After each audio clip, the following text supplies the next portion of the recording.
Oi, oi, oi, language. I can't believe the language that is coming out of our computers, out of our music. But it's wonderful, hilarious songwriting there from Gretchen Cryer and Nancy Ford, way back from a musical that they did called I'm Getting My Act Together and Taking It on the Road. That was, by the way, from the London cast of the show. It was so successful, they did it in New York, and then they brought it to a small place like London. Very excited for that. Very excited also to talk to on the phone not only Gretchen Cryer, the actress and writer, but also a woman who is in a show and has written a show that Ms. Cryer is directing. Her name is Miriam Kulick, and she has written a show called Open Hearts that is playing off-Broadway from April 19th to April 28th at the Theater Row Studio Theater all the way on West 42nd Street. Please welcome far, far away from West 42nd Street all the way in here in Colorado, Gretchen Cryer and Miriam Kulick. Hello. Hi, Shalom. How are you, Rabbi? Shabbat Shalom, damn it. It's good to hear you. Yes, Shabbat Shalom, yes. So, Mazel Tov, first of all, on this new show. It's opening in a couple of days. How's the rehearsal process going? Are you guys ready? Yes, we're ready. We're ready to rock and roll. Let's birth this baby, right? Now, one thing I might have to ask you to do now and again is identify each of yourselves while you're talking so that we know whether we're talking to Miriam or whether we're talking to Gretchen. Yes, the one who just said rock and roll, let's birth this baby is Miriam. Okay, so that's Miriam, and you are Gretchen. So, and I am Gretchen, yes. Now, Miriam, in this show, because it's a solo show, she plays a lot of different parts. And she plays a 90-year-old woman. She plays an 8-year-old girl. So Miriam is a woman of many, many parts. I think you might want to rephrase that, but okay. I was wondering about that. So in the rehearsal process, director Gretchen and then actress and writer Miriam, what have you guys discovered? Well, now that's... Okay. What have we discovered, thinking off the top of our head, that it really helps to collaborate with someone. I did this work once before, and I knew I needed to streamline it more and make of a stronger, clearer storyline, and Gretchen was really wonderful at helping me do that. So it's good to have another outside voice in person to read your writing, to hear it out loud. And we did a number of rehearsals, not too many, because I worked on it prior, and I just wanted to make it tighter, and I feel like it's a much tighter show with Gretchen's help. Well, you know what? Yeah, I'm sorry. Please. Miriam had created a whole bunch of really interesting characters, and they weren't necessarily all related together into one story. And so basically, her work with me has been one of creating a tight story around these very interesting characters. So tell us a little bit more about the actual storyline of Open Hearts, either one of you. Okay, I'll tell you. It's Miriam speaking here. Yes, Open Hearts, it's an hour long. I play 7 characters, ages 8 to 90 years old. And really, sort of in a nutshell, it's about one's willingness to make changes in your life, no matter your ages, and to let go of past mistakes, to let go of people that are no longer here, and to learn how to go forward in life and live your life in truth, no matter the obstacles. And once we learn how to love and accept ourselves first, then we're ready to open our hearts to ourselves and lead a more positive life. But you see, Dave... Yes? Well, I'm not Dave. I'm actually Rabbi Sol. It's actually a very funny show. Yeah, it's not so dark. It's funny and poignant, comedy drama, as they say. Poignant comedy. But the most important question for me is, of course, how Jewish is it? Okay, it's not a Jewish-themed play, but definitely my main character, Sadie Nussbaum, is turning 90 years old. It's her birthday party tonight that she's going to be having. It's a day in the life. And she's sort of the matriarch of this sort of maladjusted family, and it's basically how she goes forward. So it's not a Jewish play per se, but there's definitely, as she's the main character, a lot of New York Jewish humor in it, and how she's the salt of the earth, and her philosophy in life is sort of very spirited. Look, if you have a lead character named Nussbaum, it's a Jewish play. I'm sorry. Oh, absolutely. Deny it all you want, but... yeah. Yes, definitely. And she uses, the Jewish phrases, but she's not a stereotype. She has depth to her as well. Well, She's 90 years old, and she's having to deal with the fact that her daughter has just decided to become a lesbian, and she's having to deal also with the fact that another daughter of hers had committed suicide, and she's been in total denial about this. She practically doesn't mention the other daughter at all, but this gets revealed during the play. Now, I know it sounds strange to say, but this is a very funny show. Oh, hilarious! The suicide and the lesbian. Well, lesbianism can be comic and quite entertaining, but the suicide, the dysfunctionality, age 90. Does she die at the end? Do we get that little comic relief too? Hello? Hello? Shalom, damn it. Hello? Oikebalt. We seem to have lost our interviewees. All right, let us play a little something else from the Gretchen Cryer and Nancy Ford musical, I'm Getting My Act Together and Taking It on the Road. Oh, they're calling back. Hold on. Wait, maybe I won't have to do that. How do I do that? Shalom, damn it. Are you there? Yes, but I'm calling you on my cell phone, and we have to take turns. Okay. Well, I'm sorry that... Can you hear me okay? Oh, yeah, I hear you great. I'll have you on speaker, Rabbi. Can you hear me clearly? Yes, but can you hear me clearly? Yes, I can. Oh, thank God. Oh, thank you, Hashem. This is... You know why? Because we're doing this on Shabbos. God gets angry when I work on Shabbos. That's right. We're being not persecuted. We're being punished. We're supposed to be... We're being sinful. Sinful. There you go. There you go. So let me ask also for Miriam Kulick that when you are not doing this particular show, you're also a teacher and a trainer of actors. So what are some of the things that you teach them? And also you specifically train people who aren't necessarily actors, who want to learn some of the rudiments of performance. So what are the main things you teach them? Yes, I'm sorry, Rabbi. Actually, I've been a teacher of long standing at a school in Hollywood, which is in Florida, even though I'm living back in New York now. And it was really mostly teaching actors. I teach all different classes, and my emphasis has always been on the physical, vocal, but most importantly, the emotional aspect of the actor, them really bringing themselves to their work, getting out of their head, sometimes on some level having a breakdown, kind of to have a breakthrough, and bringing themselves to the work. And I realized, and so many people were so fortunate and felt very free and open after they took my class. And I went, well, why can't I also offer this to non-actors? And I call it communication workshops. And it's very similar type of exercises that we do, but it's more geared to the non-professional, and I don't push them as much. Well, what is an example of an exercise that you would give a non-actor to break them down, drive them crazy, tear them to little bitty shreds, and then build them back up? No, I would never do that. First, I never do, maybe only to actors when they've worked with each other. So the thing is, I don't feel comfortable, and I don't push them as far if they're non-actors because they don't have that level of trust and continuity. So a lot of times I'll just, to get them out of their head, I'll get them into their body. So it may be a lot of fun making eye contact exercises and partnering with someone. So whether it's non-verbally or verbally, you work together as a team. So a lot of times it's for business people. It helps them with ensemble building, learning how to listen and react, and to get out of your head. And like I said, with making eye contact. And then we do some improvisation exercises, which just once again gets them out of their heads. And sometimes we go a little bit deeper. I'll give a song exercise. If we have the time for that, they find a song that personally moves them or means something to them, or they lived that life experience. And then I have them play all different kinds of characters, and it's fun, and it's scary, and it's exciting. Does that answer your question, Rabbi? Oh, it certainly does in a beautiful way. But also, Gretchen Cryer, you teach writing, playwriting, and monologue making. So what are some of the things... Sorry, yes? Well, I teach a class called Creating Your Own Solo Performance, and it's a writing class, but it's also a performing class because the people end up performing the shows that they are writing, of course. And an example of an exercise that I give is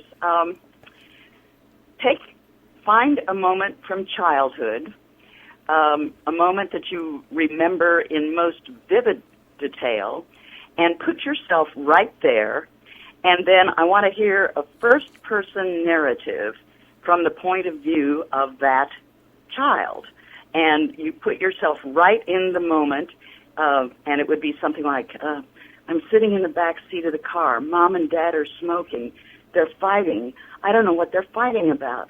I hear my dad say, Louise, damn it, I don't know what you want. Now, it's that kind of thing, Rabbi. You know, like the people have to put themselves there. And then I tell them, maybe the next exercise is, take a moment from your adolescence, a moment that you can say, after that, everything was different. In other words, it's a moment where, say, you left childhood behind in some way. Right. And so they have to think hard, and they have to think, like, what was a turning point moment when they left childhood behind? And then you put yourself there, same deal. You'd start with a first-person narrative in the present tense, as though you're there. It's that sort of thing. And what happens is that people really get down to some very significant moments in their lives that have a real emotional power to them. It's that like, sort of thing. That's what the solo performance is all about often. It's finding the moments that are really loaded emotionally for people. That I'm thinking back to the time I was molested by Yasser Arafat. Changed me completely. I used to love Arabs. Sure. I did. That was the day you left childhood behind, wasn't it? Oh, it sure was. Childhood, adolescence, middle age. I'm an old man now. I'm only 47. It's amazing what that does to you. So also, sometimes we don't leave childhood behind until we are 47. You see, I won't leave my childhood behind until I'm 97, God willing. I'm going to be a child at heart forever, a miserable, angry child, but still a child. So, also, Gretchen Cryer, let's roll it back since we're talking about childhood and adolescence. What made you get into creating theater? I started writing plays at a very young age. I was 5, and my little brother was 2 at the time, and I wrote my first play then. It was called The King and the Fairy. And he was 2, and I made him be the king and sit down, and I put a crown on his head. And then I, the fairy, danced around him, and I had the speaking role. He couldn't talk very well yet, and so he had a non-speaking role, and I was the fairy, and I danced around him. Anyway, that was my first play. I don't know, I just always loved to write little dramas. I did it in grade school and high school. Then, when I went to college, I met Nancy Ford, who was a composer, and she was living in the same dormitory at college, and we started writing shows together in college. Age 18, we wrote our first show. We had written 3 shows before we ever came to New York. We both married men who were going to be ministers, and then both of those men decided that they wanted to go into show business instead. So we all came to New York at the same time, and I decided, okay, if my husband's going to go into show business, I will too. So that's how I got to New York, and I'd been writing since I was 5, but I was also performing. And my first jobs in New York were as a chorus girl in Broadway shows. Oh, my God. God. I've always... Well, I'm sorry to interrupt, but I always have to ask then, what shows were you in? You mean as a performer? Yes. I was, my first chorus Little Me, girl right? show was Little Me, that's right. And then 110 in the Shade, and then 1776. But by then, I had a show that I wrote that was a success. It was called The Last Sweet Days of Isaac, and that happened right at the same time as 1776 was happening. So I kind of veered away from performing after that for a while and just concentrated on the writing. Did you miss performing when you were doing that? Oh, sure, but I had 2 little kids, and my husband and I had just split up, and so I was a single mom, and I couldn't handle the thing of like going out of town with a show or anything like that. So that's why I veered toward the writing at that point. And it's such a shame that your children never amounted to anything. Amazing. I know, isn't that too bad? Now, I don't want to leave Miriam Kulick out of the conversation, so I will ask you... Okay. Miriam, if you can hand the phone over. If you Yes, I'm here. Make sure to sterilize the receiver and ask Okay. you, how did you get into acting and writing and doing what you do? How did I get into it? Is that what you're saying? Yes, that's exactly what I'm saying. Okay. Yes. Well, I was born and raised in New York City, Stuyvesant Town, give a shout out. And I started out as a modern dancer, and I did performing as that.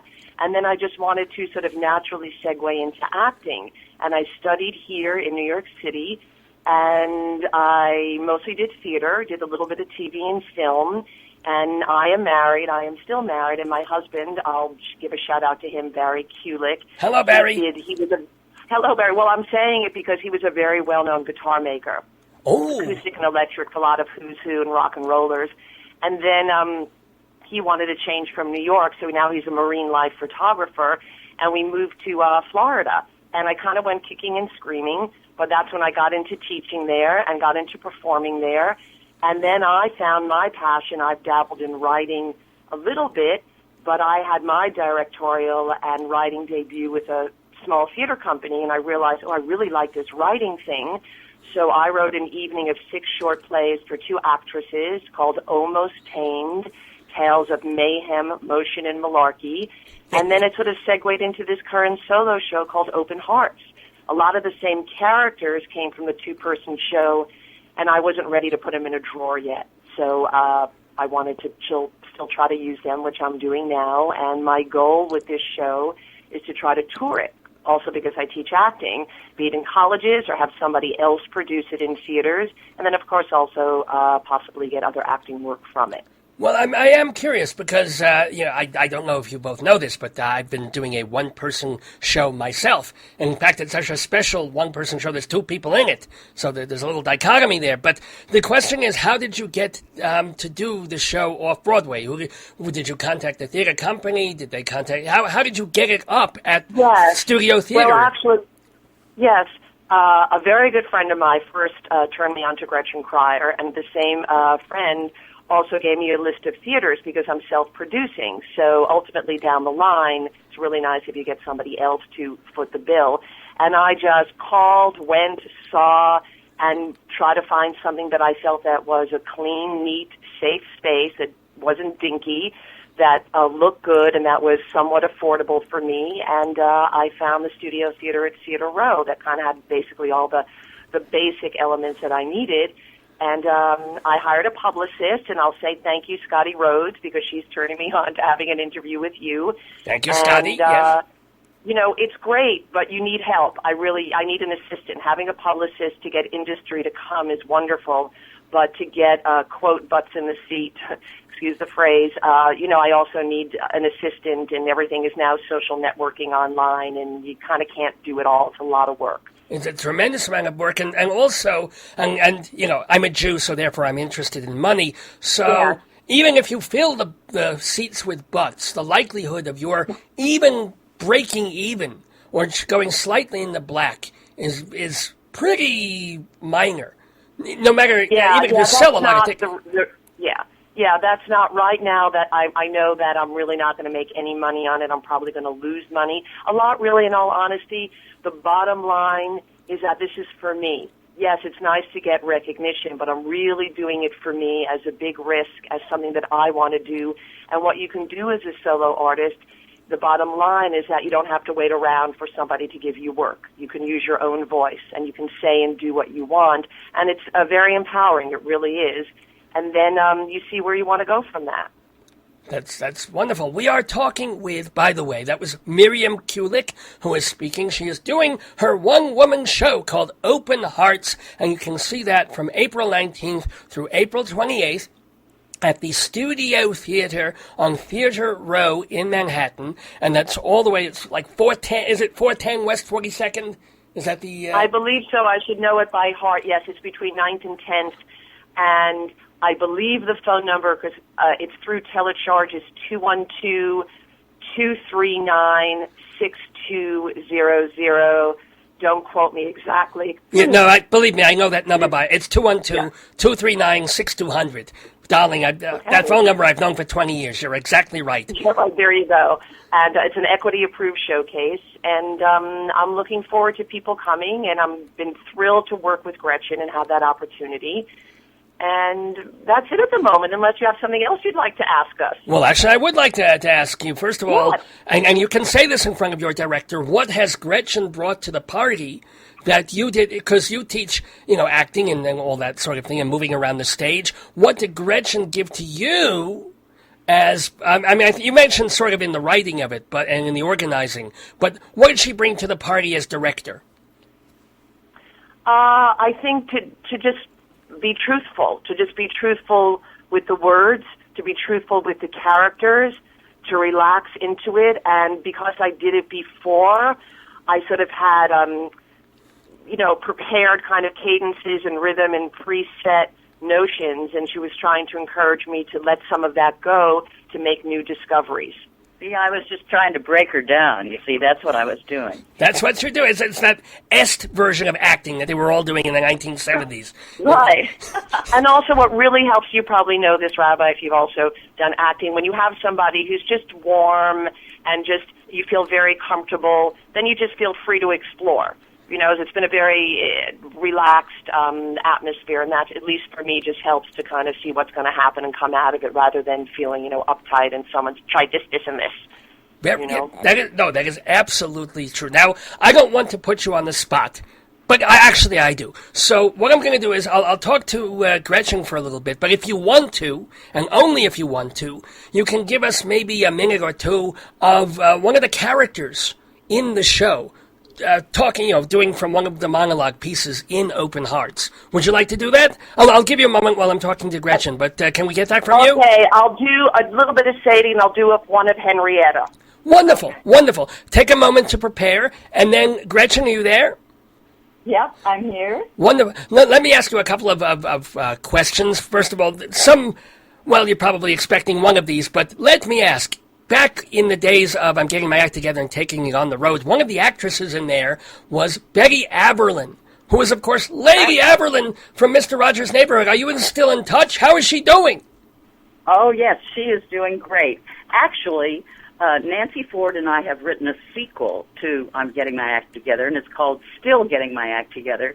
And they did that at the York Theater a couple of weeks ago, right? That's right, and it's the same characters 30 years later. And so this summer, or last summer, we did workshop at the York, and Betty Aberlin and Margot Rose, who were the original, in the original cast, were in it. It was so exciting because the three of us had performed 30 years ago, and now we were doing the same roles only 30 years later. So Betty is in great shape. She's still she's still Lady Aberlin. She's wonderful. And Margot, too. Margot is strong of voice and looks great.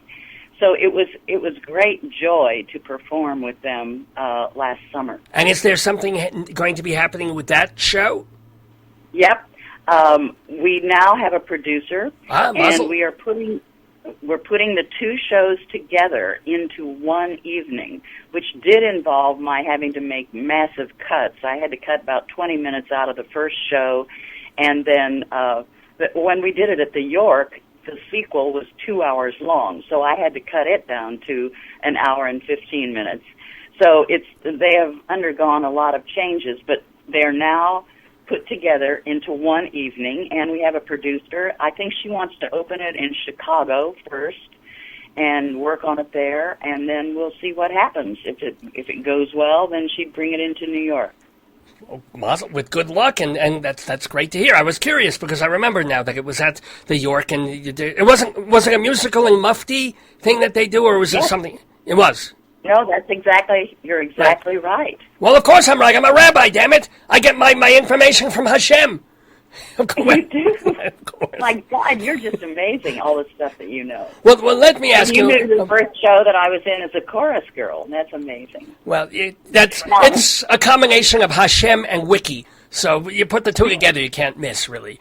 But let me also ask before we get back to... Miriam is ready to do her 90-year-old Sadie right now. So let us hear Miriam Kulick in a little piece from her show Open Hearts at Theater Row Studio Theater. She's doing a character called Sadie. When you are ready, take it away, darling Miriam. Okay, darling, you know what I'm going to do if that's okay? I'm changing my mind. I'm just going to do most of my characters, just a few opening lines of each character. Is that okay? What, darling, whatever you like. It's you have the spotlight. Right. And you could cut me off whenever you want, all right? So here's it. I'll be seeing you in all the old familiar places that this heart of mine embraces all day through in that small cafe, the park. I could have been a singer. I was a dancer. Forget it. Sylvia, where's the ball from yesterday? I can't find it anywhere. Oh, that's right. It's in the corner close to the foyer. I left it there last night. I didn't feel like bending down anymore. I would have collapsed on the damn floor. That's one of them. And then her daughter, remember the agency I contacted to work for in Africa? Well, I did the entire job application process and interview, and I just found out they accepted me. I'm going to be part of this amazing program helping refugees in Darfur. It's a 3-month commitment with an option to extend for 3 more. Then I'm going to go on to my next one. Hello, Sadie. I know your party's later tonight. I didn't mix up the times. May I come in, please? It's 8 o'clock. Thank you. It's a beautiful day, isn't it? Perfect weather for your party. And then I will let you be interested in her. I will move on to, am I allowed to curse or no? Well, I've already played the F word and the S word, so go crazy. Go ahead. All right, because you get to lead. Okay. Fuck, man, Aunt Sadie, when the hell did you get here? Don't you visit me in the Looney Bin every other Tuesday for the past 20 years? It is. Shit. You mean time can still fly when you're not having fun? What up? I forget. Is this the week you go to your hairdresser first and you come to me and we have a bagel picnic in the Sunner Rec Room? Is this the week you go to your art class first and then we go out for a nice lunch where I can embarrass you by my white bar ghetto talk? That's who my real brothers are. Fernando. Hola, Mrs. Sadie. Hola. I have not seen you on the roof in a long time. Would you look wonderful today, or what? Do you want the beauty policy? You make my heart smile when I see you here in this song painting. Very nice landscape. And then I have a few more characters that people, hopefully they'll come and they'll hear them. Well, can I ask, do the characters talk to each other, or is it monologue? How does that No, work? actually, they don't. Only there's the phone call between Sadie and the woman, Deborah, who is saying that she's going to Darfur. Sadie is involved, but I only play one character at a time. But they're all either, if they're not Sadie, they're directly talking to Sadie. Her birthday party is later that night, whether they're invited or not. And this is her one day, as she's going through her day, that she is connected with them, that she sees them or speaks to them.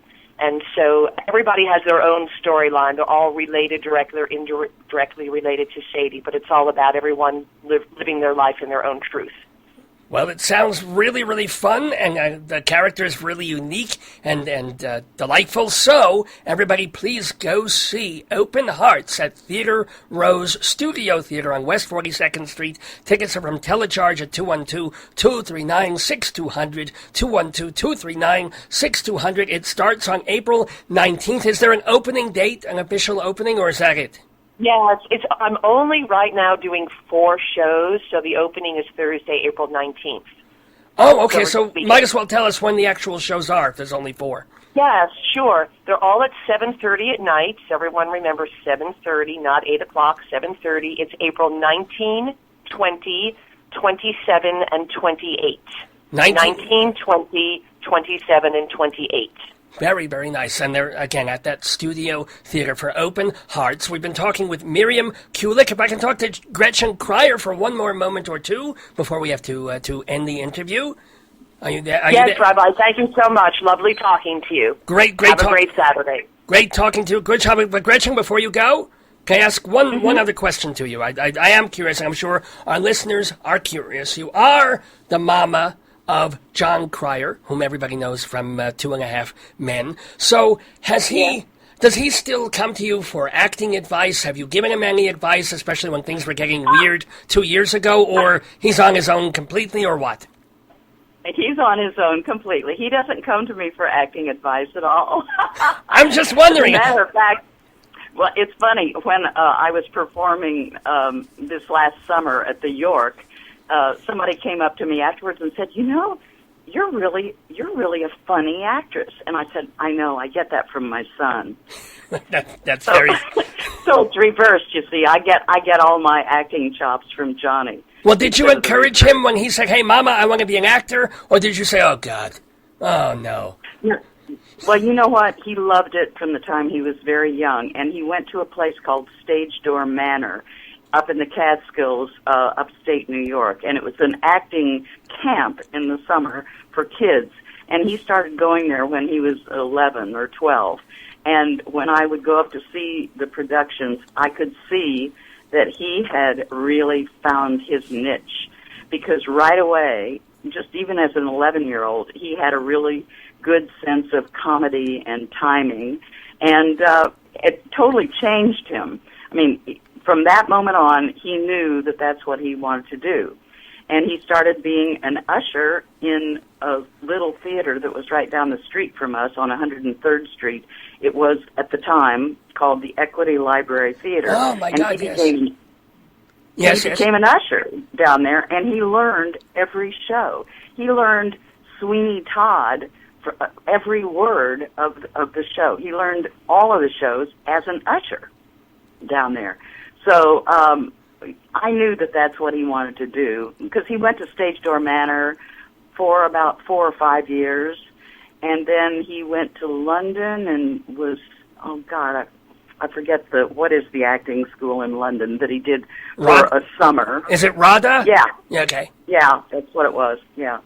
And, he was, and then he got his first job right out of high school. He replaced Matthew Broderick in Brighton Beach Memoirs. But the first time he went into rehearsal for that, he got fired. After 3 days, the director and the producer came in, and they looked at him, and here was this 17-year-old kid, and they decided that he wasn't up to it. But they didn't tell him. They let him go on rehearsing while they looked for a replacement. And then on the day that he was to have shown them his performance, 5 weeks into rehearsal, they handed him his pink slip. And so his very first experience in the theater was one of getting fired. But again, it just it strengthened his resolve. He was angered instead of beaten down, and he went right into Torch Song Trilogy after that, replacing in the role that Matthew Broderick played in that shit. Huh. Yeah. Well, I think that's wonderful that he wasn't just destroyed by that, because that would be like, I can't imagine getting that piece of paper. It was like when, what's his name, when Billy Crystal was fired from Saturday Night Live, and he took that long train ride home back to Long Island that he talked about on 700 Sundays. Just that utter shock. And what it does to your soul, but good for him. He's showing them. Yeah, well then, you see, the happy ending to that story is that after he did Torch Song Trilogy, then he went, he opened it in Los Angeles and got great reviews and was cast in his very first film, which was called No Small Affair with Demi Moore. And so a year later, after he had starred in that film, a year later, I went to the theater, a Broadway show, and happened to be seated right next to Gene Saks, who had been the person who fired Johnny a year before. And Gene said to me, well, hello, Gretchen, how's John doing? And so I told him that John had gotten a great review in Torch Song on the West Coast, and that he now was starring in a movie with Demi Moore. And Gene said to me, well, that's great. I always knew he was a star. And the next day, Johnny got a call from Manny Eisenberg's office offering him the role in Brighton Beach Memoirs. Again, the role that he had been fired from the year before. So he took it. He played it for... Wow. That's just like... So I guess it's good because, I don't know how I would be if I was the parent sitting next to this guy who did that. I would have just taken a knitting needle and. Well, the year before, if I had run into him on the street, I probably would have pounded him into the pavement after he had fired Johnny. But I decided to be a lady.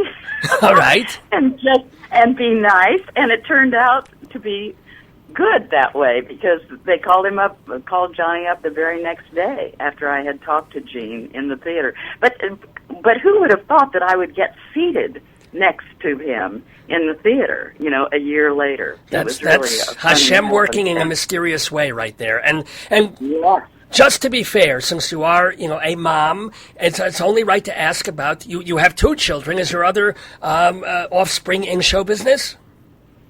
She is a singer and a songwriter, but she lives in Santa Clarita, and her talents are used in the church. She has a rock group that sings in the church that she belongs to, and she and her husband write songs and play gigs out and around in the community, and they play in shelters and various places like that. So she is a wonderful singer and a songwriter, but she's not doing it professionally. She's just doing it in the community.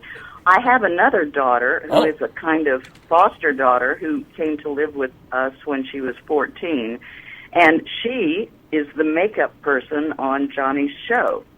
Her name is Shelley Collins, and she got into makeup in Hollywood. Johnny introduced her to somebody, like 20 years ago, and she became an assistant to a makeup artist, and then that's what she went into, and she did the makeup on Everybody Loves Raymond, and then when that show closed, she moved over to Johnny's show. Oh, my God. Isn't that great how it's all in the family? I'm not so thrilled, of course, with the church and the Goyish stuff, to each his own. Doesn't work for me. But mazel tov on having such talented offspring who are able to make it in a business that that very few people, I should say, can make it in. I think that's wonderful for all of you. So, I want to thank you very, very much, Gretchen Cryer, and I know Miriam Kulick has been sitting there for the last 10 minutes, looking at her watch. Yes, but she has. But Miriam, thank you also Okay. for being with us in the neighborhood here on Dave's Gone By. I'm going to give it one last push. Everybody, please see the show Open Hearts, directed by Gretchen Cryer, written by and starring Miriam Kulick. By the way, they each have their own websites also. So there's MiriamKulick.com. That's Kulick, MiriamKulick.com. And Gretchen, you have a website too. I just don't see it on my... Do you have a website? I do. It's GretchenCryer.com. However, don't look at the bio section. Somehow that got transferred from Wikipedia, and it's full of misinformation. Oopsies. Oh, well. Well, you cleared up all the stuff on the show today. And everybody go see Open Hearts at the Studio Theater on Theater Row, West 42nd between 9th and 10th Avenue, 212-239-6200 for tickets. There's only 4 performances. You gotta get down there. You gotta go see this. 212-239-6200. Gretchen Cryer and Miriam Kulick. It has been an absolute wonderful joy talking to both of you. I thank you. I wish you a wonderful Shabbos to both of you, and great luck with your show. Thank you so much, Rabbi. Thank you for talking to us. All right. Take care. Be well. Shalom. Ciao for now. Bye-bye now.